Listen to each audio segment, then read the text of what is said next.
que quand tu te dis qu'à Rakuten, j'avais 2 jobs, tu dis le mec, il est en CDI et j'étais pas payé pour les 2 jobs, hein. J'étais payé un seul salaire pour avoir 2 jobs. Parce que je me suis dit, vas-y, là, il y a une opportunité, j'ai envie de faire ça sur la version monde et ça sur la version France. Mais quand tu dis sur le papier, enfin, factuellement, financièrement, c'était complètement con.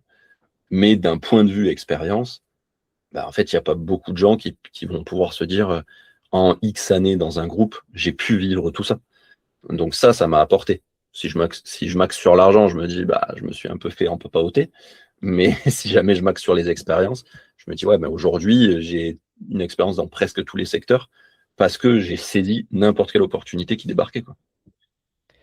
Ouais, tu as été yes man. Mais qu'est-ce qui t'empêche de prendre un CDI aujourd'hui? C'est la personne que tu es initialement, un peu le côté inné de Emric, ou c'est ce que tu as acquis et les expériences que tu as enchaînées, répétées, que tu as acquis sur le chemin qui fait qu'aujourd'hui, tu n'as pas un CDI? Bah, il y a un mélange, je dirais. Il y a un côté où je me suis toujours dit que de toute façon, je suis pas fait pour être assis à un endroit avec des règles. Si je fais un gros résumé, ça résume bien.